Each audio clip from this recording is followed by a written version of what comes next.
Alberto Bueno. Una leyenda del Rayo Vallecano, uno de los mejores jugadores de la Kings League, un ejemplo de esfuerzo y de superación. Hoy, en Charlas con L, Alberto Bueno. ¿Qué tal, Alberto, tío? Muchas gracias, lo primero, por concederme esta entrevista. La verdad que es un lujo poder tenerte aquí y más cara a cara. Muchas gracias, tío, de verdad. A ti, encantado de charlar un ratito y hablar un poquito de fútbol, que es lo que nos gusta. Pues pasemos coño aquí, hombre. Lo primero de todo, ¿qué tal tu lesión? ¿Qué tal vas? Bien, 3 meses y medio prácticamente. Es una lesión larga, es decir, una lesión que en mi cabeza un poco está a los 8 o 10 meses. Ahora mismo priorizo que esté bien la rodilla, que no tenga, digamos, ninguna vuelta o ninguna recaída, y a partir de ahí, pues fortaleciendo, prácticamente puedo hacer ya vía normal, lo que me supone que a nivel de cabeza ya vaya muchísimo mejor. Bueno, y ese momento de la lesión contra el Equipuller Team, te quiero preguntar un poquito por ese momento, pero es algo más que se puede intuir, pero sobre todo quiero saber cómo fueron esas semanas después, sobre todo por todo el apoyo que hubo en la liga, con el gesto de Juanma, que fue compañero tuyo, etcétera. ¿Cómo se vivió? A ver, ese día nunca quieres que llegue el momento de lesionarte. Yo he estado más de 15 años como profesional, nunca he tenido una lesión tan grave, si acaso un menisco en la rodilla izquierda, pero no tan importante como esta, y justo llega en el momento donde la exigencia es menor y donde el contexto es diferente, es mucho más abierto y donde se juega pues más para divertirte que para competir, por decirlo de una forma, o así lo entiendo yo. Surge en ese momento, yo sé que tengo una lesión importante porque la sensación era algo diferente, y un poco la respuesta de todos los compañeros, de toda la gente vinculada a la Kings, de todos los aficionados, fue brutal. Tenía cientos y cientos de mensajes. El gesto de Juanma, el gesto de la liga con una pancarta ahí presidiendo un poco el Cupra, pues fue un gesto muy bonito, y a partir de ahí, bueno, pues sigo teniendo muestras de cariño, la gente me sigue preguntando, los aficionados de Ultimate me preguntan que si estaría dispuesto, si estaría ahora ya listo para el Mundial. Obviamente no, ¿sabes? Ya ha pasado y es algo que ya ha formado parte de nosotros, y ojalá pueda volver, pero siempre teniendo la rodilla sana. Bueno, vamos a hablar del Mundial, pero primero vamos a empezar por tus inicios en tu carrera. ¿Cómo llevaste tú, sobre todo cómo se gestionó a nivel psicológico ser canterano del Real Madrid? Entrar en una estructura del Real Madrid quizás es el paso más importante para un niño o para un adolescente, porque al final, en cuanto a exigencia, en cuanto a compromiso, en cuanto a esa competitividad, das un salto de nivel. No puedes comparar una cantera, una escuela, en este caso, en mi caso de Madrid, con el salto que supone entrar en una estructura como el Real Madrid, con lo que eso supone, es decir, que tienes los mejores formadores, los mejores compañeros, los mejores medios, pero obviamente te exigen a razón de eso. Para mí, yo siempre digo, fue una etapa muy buena, muy bonita, exigente, es decir, en el día a día muy exigente, pero donde me formo como profesional, como persona, y sobre todo me ayuda a generar o a gestionar esa personalidad que entro con 13, 14 años y salgo con 20 años. Y cuando sales con 20 años, que sales al Valladolid, ¿cómo viviste tu primera etapa en Pucela? Es completamente diferente, el contexto era muy cambiado, es decir, nosotros ahí en el Castilla era una generación pues de chicos jóvenes, estaba pues Juan Mata, estaba Negredo, estaba Valero, Granero, jugadores que pues todos amigos, compañeros que habíamos coincidido en diferentes etapas de formación, y sales a un equipo súper profesional, equipo principal de la ciudad, donde pues la ciudad vive por y para ese equipo, y si está en primera hace diferencia, es decir, que un equipo como el Valladolid, que esté en primera o segunda, difiere o altera, digamos, el paso de muchas personas que viven directamente o indirectamente de ese propio equipo. Fue una etapa bonita, de altibajos, en el cual pues sufrimos un descenso, que es la cara un poco más amarga, pero también tuvimos un ascenso, y ver la Plaza Mayor repleta de gente emocionada y sabiendo que su equipo iba a volver a estar en primera división, pues son momentos excepcionales y que como profesional te gustaría vivir y repetir. Entre medias de tu etapa en el Valladolid también pasaste por el fútbol inglés, en el Derby County. ¿Cómo se gestó esa salida de Valladolid? ¿Tú querías salir? A ver, yo no es que quisiera, el problema es que descendimos y a nivel contractual teníamos algún jugador unos salarios altos para el proyecto de segunda, entonces el club también decidió que algunos jugadores deberíamos de salir, no tanto por la parte deportiva, sino por la parte un poco económica o financiera. Surgió la posibilidad de Derby es un sitio donde se respira fútbol, este año han vuelto a ascender a Championship, me alegra porque aunque en la distancia lo sigo, pero para mí fue una etapa muy importante porque fue una etapa de madurez, de conocerme a mí mismo, sales de tu entorno familia, porque Valladolid al fin y al cabo pillaba 1 hora en AVE, 2 horas en coche, relativamente estabas casi en casa, y aquello es una cultura diferente, un idioma diferente en el cual pues te tienes que levantar ante cada día con esa motivación de saber que estás un poco más solo, pero que tú mismo tienes ahí retos por cumplir. Fue una experiencia muy buena, tengo muy buen recuerdo de los compañeros y del cuerpo técnico y del día a día y en Derby y les deseo lo mejor. Regresas a Valladolid y conseguís el ascenso. Sí. ¿Cómo fue ese año a nivel general para ti? Aunque ya me lo has comentado un poco por encima, ¿cómo viviste un año en el que consigues ascender a Primera División? Pues sorprendentemente fue un año donde termina de manera espectacular, o sea, es como el broche final que una persona puede soñar después de una temporada muy difícil, pero la temporada fue muy sufrida porque igual que te digo que en el primer año, en el año que yo salgo para Derby, el club decide que hay ciertos jugadores, en este caso entre ellos yo, que tiene que salir por tema financiero. En esa tercera temporada el club asume hacer cierto riesgo para traernos y para que se consiga el ascenso, pero durante el año pues sufrimos ciertos impagos, ciertos retrasos con el dinero y que si no llega a ser porque éramos una plantilla súper comprometida y que teníamos una creencia total de las posibilidades que teníamos como grupo, posiblemente ese Valladolid no sabríamos ahora mismo de qué se trataría, si seguiría estando en fútbol profesional o prácticamente se podría incluso llegar a haber desaparecido. Por eso sabíamos la importancia que tenía ese año, ascendimos, llegamos a la fase final, creo que el playoff sumamos más de 80 puntos y no nos dio incluso para hacer ascenso directo. Eso habla de que Deportivo, Celta y nosotros hicimos una temporada excepcional, pero que uno se tenía que quedar fuera. Fuimos nosotros, pero primero contra Córdoba, después contra Alcorcón conseguimos ascender y fue un momento muy, muy bonito para compartir. El Valladolid este año también ha ascendido a Primera División, aunque ha sido por ascenso directo y no ha sido por playoff, sobre todo por lo que me has contado de esos problemas que hubo con los salarios. ¿Cómo compararías ese equipo de ahora con el que hubo entonces cuando ascendiste tú? A ver, sigo la actualidad del Valladolid, pero al final ahora como el foco lo tengo también en otras cosas, pues no sigues con detenimiento esa temporada, digamos. Sé que ha habido también, aunque sea de una manera diferente, igual no con temas más contractuales o de dinero, quizá más con estar a favor o en contra de un poco del entrenador, del cuerpo técnico, ha habido cierta crispación o cierta molestia por parte de un sector de la afición. Al final, los equipos que ascienden porque tienen muy buenos jugadores, seguro que el cuerpo técnico ayuda, seguro que la afición ayuda, pero que entre todos consiguen crear un ecosistema donde todo se haga favorable y que la gestión de todos esos recursos pues salga y que predomine por encima de todas las cosas negativas. Al final, ver al Valladolid en Primera División me alegra un montón, porque al fin y al cabo es el sitio que tiene que estar, compartiendo con los mejores equipos a nivel español y ojalá consiga una vez por todas estabilizarse, asentarse en Primera División y que desde ahí, desde una zona media, pueda empezar a soñar con otras cosas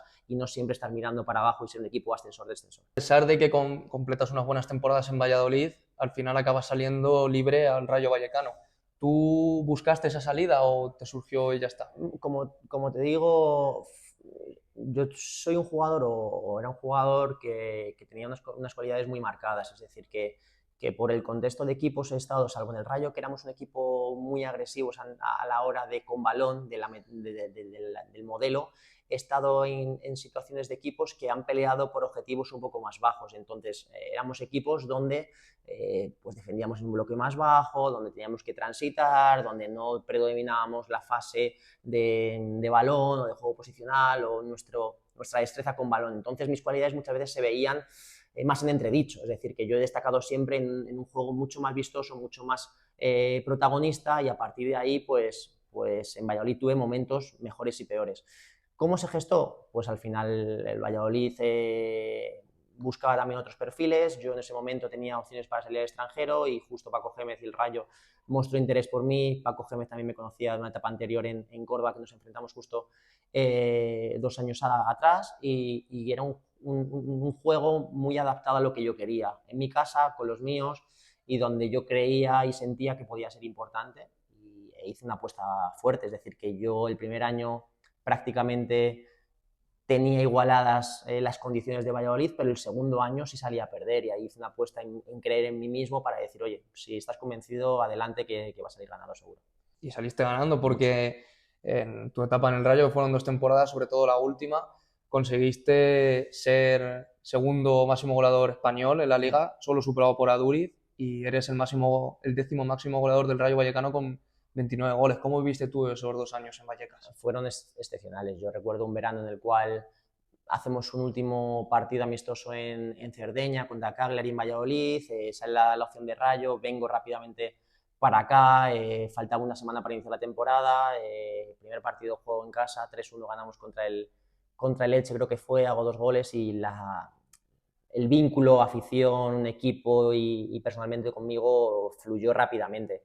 Fueron 2 temporadas de muchísima exigencia, de muchísima autoexigencia, pero que disfruté mucho. Yo soy una persona que si me convences desde el apartado personal, psicológico y motivacional de hacer cosas porque luego vas a destacar en lo que realmente tienes valía, voy a ir a muerte y creo que nos supimos sacrificar mucho para que todos los talentos que teníamos en la plantilla, que estaban por demostrar porque había buenos nombres, ahora cuando lo ves con perspectiva eran muy buenos nombres, en ese momento eran jugadores por ver, por descubrir y se presuponía que teníamos talento, pero no habíamos tenido un año de confirmación o de asentamiento. Tuvimos el marco perfecto, la afición es espectacular y yo también sentía mucho arropo por la gente que tengo aquí, familia, amigos, etc. De tu segunda temporada, que es posiblemente una de las mejores de tu carrera, das el salto a Portugal para poner rumbo a Porto. ¿Qué te llevó a tomar esa decisión? Es una de las preguntas que más me hacen por qué tomé esa decisión cuando yo estaba súper feliz en el Rayo. Yo me podía haber quedado toda la vida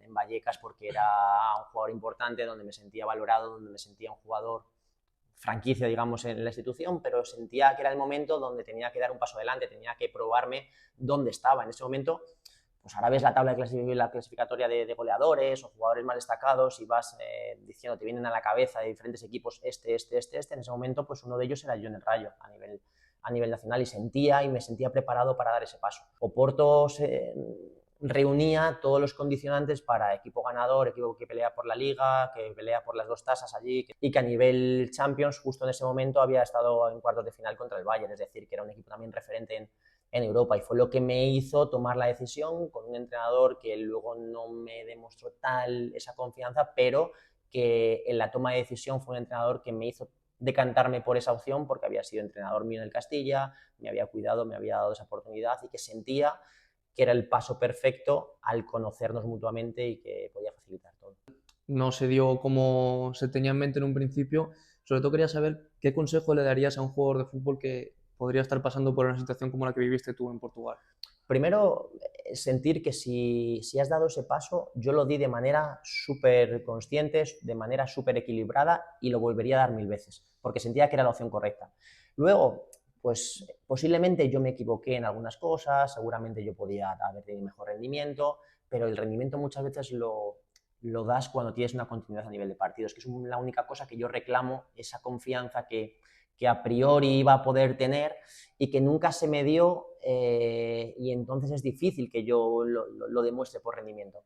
A partir de ahí creo que el ser estable, el ser consciente de los pros y contras que tienes, el saber y no dudar nunca de tus capacidades en momentos malos como los que tuve allí en Oporto con situaciones complejas a nivel profesional, pues es lo que le diría. Al fin y al cabo el mundo del fútbol lo relacionamos rápidamente con las mayores estrellas, los mayores nombres que prácticamente viven siempre la cara del fútbol, que es pues, alegría, festejar, ganar títulos, tener reconocimiento, pero realmente el futbolista sale de ese contexto, es decir, que hay millones de futbolistas que se están ganando la vida, que tienen momentos de altibajos, que tienen momentos donde no les quieren o no tienen las opciones correctas, que no están pasando por un buen momento, que tienen momentos de inestabilidad a nivel mental, a nivel emocional, y esa es la realidad del fútbol, es decir, vivimos y jugamos a algo que nos encanta, que nos apasiona, yo me siento apasionado, pero la vida del futbolista a veces es compleja porque tiene mucho momento de altibajo. Después de ese momento de altibajo en el que también hay varias cesiones a España,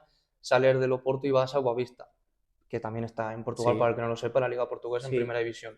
¿Tú dirías que en ese equipo pudiste recuperar la sonrisa y la pasión por el fútbol, aunque la mantuvieras ya? Posiblemente sí, porque yo venía de muchas cesiones, Oporto, Granada, Leganés, Málaga, cambiar rápidamente de residencia, familias, y no era fácil el adaptarte porque como que todo surgía muy rápido.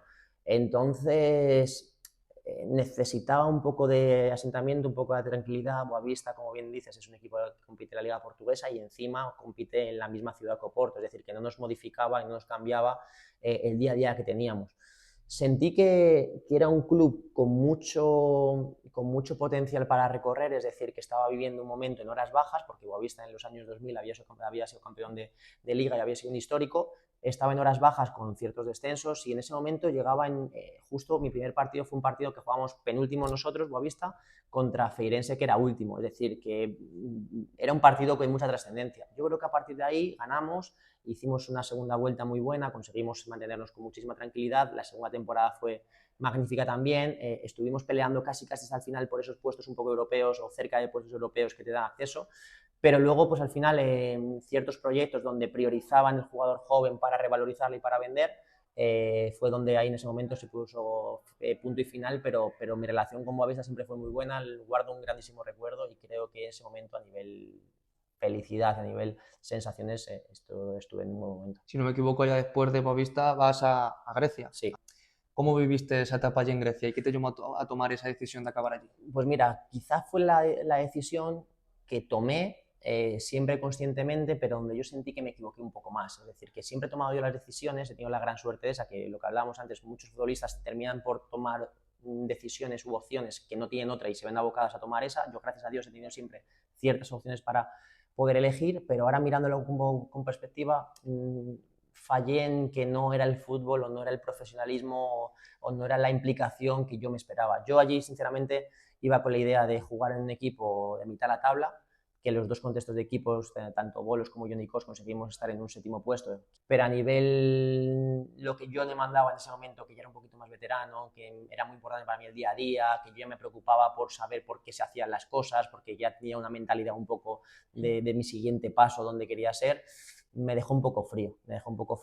Y la idea de ir a un equipo de mitad de la tabla para dar un salto a un equipo grande, porque había tenido el interés de esos equipos en otro momento, en otra altura de mi carrera, al final lo truncó una pequeña lesión momentánea que me hizo parar 2 meses y que me truncó un poquito pues esa progresión que llevaba. Y ya pones el punto final a tu carrera en Algeciras, en Primera Ref, si no me equivoco. Sí. ¿Cómo se vivieron estos últimos años de tu carrera? La opción de Algeciras surgió porque quería salir de Grecia, no sentía, como te contaba, ese feeling por lo que estaba viviendo allí, y entonces quería acercarme a un fútbol, digamos, que me recordase un poco a lo que había sido mis primeras etapas. Desde mi etapa de Castilla no había jugado en una competición como en ese momento era segunda B, ahora es Primera Ref. Entonces, bueno, pues me gustó el profesionalismo y el enfoque que le dan a esa categoría, que aún se puede explorar mucho más porque hay buen nivel, buenos futbolistas y que los equipos y los clubes están bastante bien organizados. Eso fue una grata sorpresa, pero sabía que ya tenía cierto rum en la cabeza para intentar acercarme a Madrid, para formarme, para hacer ciertas cosas, y ahí es donde pues bueno, pongo más o menos punto y final, porque a mí sí me hubiese gustado seguir compitiendo, pues, posiblemente en la Comunidad de Madrid, vinculando con otras cosas de estudios, de formación y demás, pero al final no se dio y bueno, pues ahí la parte deportiva pues acabó ahí. Y llega la oportunidad de la Kings League. ¿Cómo te surgió a ti el poder acabar en esta competición? En el momento en el cual yo estaba todavía un poco pendiente de si salía o surgía alguna opción de mercado, donde pues bueno, pues tenía opciones más del extranjero, y habiendo vivido la situación de Grecia, donde no era del todo feliz, por decirlo de alguna forma, donde no había encontrado ese reclamo para yo ir para allá, sabía que no quería coger cualquier opción. Entonces, bueno, pues esperé, intenté aprovechar ese tiempo, y en esto, bueno, pues sí que somos amigos, tenemos muy buena relación. Me comentó un proyecto que estaba por surgir, en el cual pues había muchas incógnitas o incertidumbre, porque al fin y al cabo es el formato donde se siente muy a gusto y muy cómodo perfiles de streamers, youtubers y gente que se dedica a ese formato, y bueno, pues me presento ahí un día en Barcelona, un día 1 de enero, y probamos una modalidad diferente al fútbol, pero a la vez muy futbolera, y que yo creo que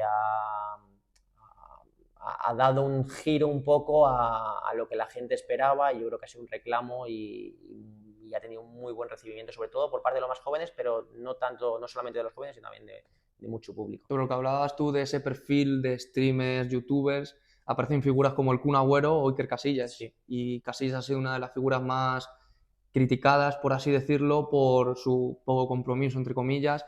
¿Tú qué opinión tienes sobre que mucha gente pida que a lo mejor Iker no está comprometido o no debería estar? Yo cuando he estado con Iker me he sentido muy cómodo. Entiendo que el vínculo es diferente, es decir, que ya simplemente la cercanía de muchos presidentes que estén en Barcelona les hace estar mucho más presentes, es decir, Iker está aquí en Madrid, pues tiene familia, tiene negocios, tiene diferentes ocupaciones y trabajos que le hacen, pues bueno, pues estar más repartido. Y ya te digo, creo que esa variedad dentro de presidentes hace ahí que haya un pequeño pique, que esto también es un poco parte del show, porque esto es fútbol, pero también hay una parte de show. Y cuando hemos conocido esa cara, por ejemplo, de Iker, al del cual lo conozco un poco menos porque he compartido menos con él, pero cuando hemos conocido a ese Iker natural, espontáneo, creo que es uno de los mejores presidentes en cuanto a eso. En implicación, posiblemente haya otros que estén mucho más al pie del cañón, es posible. Terminas el primer split con Noka, que al final no se consigue Final Four y decides salir, bueno, no sé si decides, es lo que te iba a preguntar, sales a Porcinos. ¿Cómo fue esa salida al equipo de Ibai? Posiblemente mi primer split a nivel personal y de números fue el mejor, es decir, que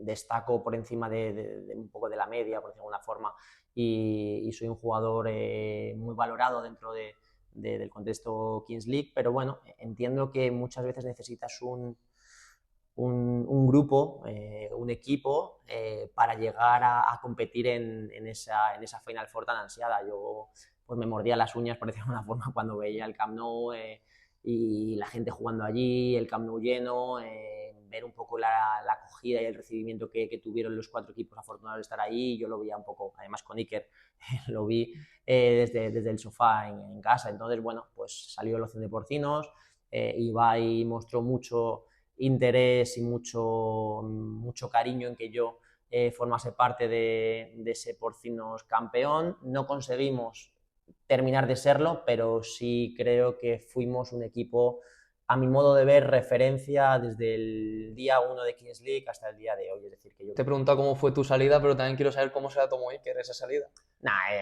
Fue un poco de show. Él sabía que la situación de Porcinos, tanto a nivel deportivo como a nivel contractual, pues me daba unas mejoras y unas ventajas que tenía que explorar, que tenía que intentarlo. Él sabe que yo 1K lo quiero muchísimo y siempre he estado muy involucrado con ellos, ya sea cuando estaba o formaba parte de, como después una vez había salido. Para mí 1K siempre esa espinita de no verles en esas fases finales, ya sea por, bueno, pues por detalles, por a veces esa pequeña mala gestión de momentos muy cruciales, pero yo siempre le deseo el mejor y ojalá podamos enfrentarnos en algún momento en esa Final Four, porque hablaría pues, bueno, que 1K también está presente ahí. Ya se termina el segundo split y acabas en Ultimate Móstoles.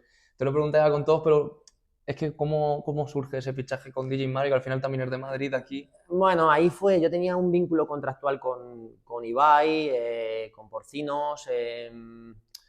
La idea era mantener y alargar ese vínculo, pero bueno, yo tenía muy claro y siempre lo dije que tanto con Iker como con Ibai como con Mario, mis obligaciones estaban en Madrid y que yo únicamente me podía mover a Barcelona el día de los partidos, y que cuando jugásemos las Final Four o partidos de cruces directos, pues que obviamente que contasen conmigo, que ahí yo tenía esa responsabilidad y esa obligación de estar con ellos. En ese momento se cambian un poco esas directrices y yo, bueno, pues sigo manteniéndome un poco en la estrés de decir que es que no puedo porque pues tengo familia, tengo proyectos, tengo trabajo que me vincula a Madrid y que no puedo escaparme allí entre semana. Ojalá pudiese hacerlo, pero no puedo hacerlo. Entonces, bueno, pues deciden dar un pequeño giro y yo en ese momento pues no tengo problema para buscar algo y no hace falta ni buscarlo, sino que tanto en ese momento Science como Ultimate muestran ese apoyo y ese querer contar conmigo. Mario es un presidente muy futbolero que había sufrido mucho porque se había quedado un poco a las puertas y que ansiaba estar en las fases finales, porque es que tiene muchísimo cariño y muchísimo calor por parte de la afición. La afición es muy futbolera, tiene el vínculo y el recuerdo de haber crecido con él con el FIFA y a mí me ha sorprendido muchísimo porque vamos a Málaga y es el equipo más aclamado. Estamos aquí en Madrid y es el equipo más aclamado. En México De los españoles es el equipo posiblemente más aclamado, quitando un poco Pío y Aniquiladores por tener un poco familia y raíces de allí. Entonces eso habla muy bien de un Presi que nos da apoyo constante, apoyo diario y que por lo menos le hemos conseguido dar esa alegría en Málaga y nos hemos quedado a las puertas de alguna cosita más. ¿Cómo fue esa experiencia en Málaga? Encima, en un campo en el que tú has podido jugar como futbolista profesional, ¿cómo se vivió esa Final Four y además ese título? Fue una final que, mira, fíjate que el estadio, el Camp Nou, el Civitas Metropolitano son más grandes, tienen más número de espectadores, pero creo que la más bonita en cuanto a ese calor y ese ambiente fue la de Málaga. La cercanía, la pasión, el calor, Málaga fue especial. Además, bueno, pues jugamos muy bien contra un Troncos que era un muy buen equipo, nos salió todo y creo que merecidamente, después de haber hecho una copa pues casi perfecta, conseguimos un título que Ultimate lo merecía, que la afición lo merecía y que sobre todo Mario y Noé, que son presidentes súper involucrados, pues lo merecían.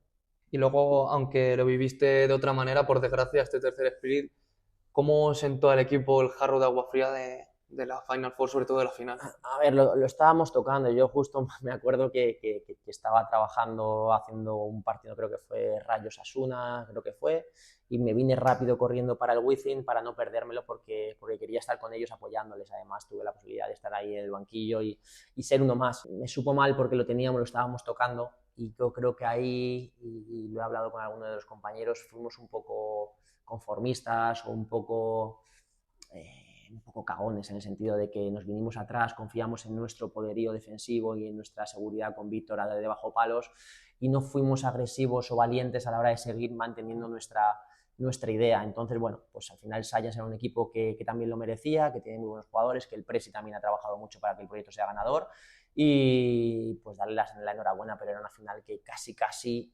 estábamos tocando tanto en chicos como en chicas. Si hubiese sido pues un broche que empezó pidiéndole matrimonio, pues sí, Mario a Noé, que parecía que iba a quedar todo pues redondo y al final pues bueno, salimos tocados de chicas, salimos tocados de chicos y al final pues esto consiste en levantarse y volver una y otra vez. No sé si has seguido este último Mundial de México, te quería preguntar por un partido, que seguro que ya sabes cuál te digo, contra los brasileños G3X. ¿Qué opinión te merece lo que pasó sobre todo al final de ese partido? Mira, partiendo de la base que yo soy de los que piensa que obviamente hasta que no pita el árbitro hay que competir y hay que estar súper concentrado. Partiendo de la base que ahí no estuvimos bien, porque la acción debe ser mejor defendida, mucho más encimada, habiendo tapado esa pierna dominante de un jugador que era destacado y habiendo competido hasta el último segundo, poniendo de antemano eso, creo que es una acción completamente evitable, en la cual ya hay un tiempo añadido que el árbitro decide, o el cuerpo arbitral que lo conforman deciden, y que hay una o dos situaciones en la cual puede poner punto y final y no dar pie a esa acción final que, como te digo, puede ser mejor defendida, pero que el árbitro se podía haber quitado el marrón de encima claramente. Y de hecho luego en los siguientes partidos llegaba el 2.59, el 3.59 y no dejaba ni un segundo más. La gente se ha dado cuenta que, bueno, pues que ahí metieron la pata. Es un formato en el cual pues, está en continuo cambio, pero no estaría de mal asumir a veces los errores, decir desde arriba, oye, mira, pues no los hemos hecho bien y pues ya está, pues al fin y al cabo aprender, seguir mejorando y que todo lo que está en nuestra mano, como eso que te he dicho, pues que no nos vuelva a pasar y levantarnos una vez más. Bueno, y ahora llevas unos años haciendo un campus, dentro de poco va a empezar. ¿Qué expectativas tienes sobre este año en el campus? Pues mira, a mí me encanta compartir y ver a los peques que progresan, que mejoran, que sonrían, que ese vínculo con el balón. Me recuerdo de pequeño pues jugar en la calle, jugar con mis amigos, el estar desde de sol a sol prácticamente jugando a la pelota y es lo que me hacía feliz. Entonces, bueno, pues si eso se hace con buenos profesionales y se hace de una manera organizada y estructurada, pues aún más te hace más feliz. Tenemos aquí el campus en Madrid en varias sedes, tenemos en Huelva que es un foco de gente que nos ha acogido muy bien y a partir de ahí pues seguir creciendo y seguir poniendo nuestro granito de arena en ese sentido con niños que están ansiosos porque llegue esa fecha. Y hablando también sobre el tema de categorías inferiores, eres aquí entrenador en el Rayo Majadahonda, que por cierto gracias por las instalaciones y a ti por conseguirlas. ¿Cómo te surgió esta idea de ser entrenador? Y también me gustaría saber si en un futuro te ves como entrenador a lo mejor de un senior o de una categoría por encima. A ver, surgió en el momento, justo en el impasse este que te digo que estaba esperando a ver si seguía vinculado a jugar al fútbol, pues al de momento no salir, quería aprovechar ese tiempo. Entonces, bueno, empecé como ayudante, segundo entrenador en una categoría infantil, con una generación muy bonita que la disfruté mucho, sobre todo pues bueno, pues para tener más contacto con lo que era algo que me llamaba mucho la atención y que quería progresar. En ese momento pues la situación del segundo entrenador creo que me ayudó, pero tenía mi foco claro en que quería ver dónde estaba mi siguiente paso como entrenador. Este año ha sido un año muy bonito en una categoría como es Cadete Superliga, que en el Rayo Majadahonda muy exigente, nos hemos medido a las mejores canteras, a los mejores equipos a nivel Comunidad de Madrid y tanto los chicos creo que han tenido una evolución muy interesante y donde tanto el cuerpo técnico como yo ha sido un reto bonito. Entonces, bueno, nos gustaría para el año que viene seguir dando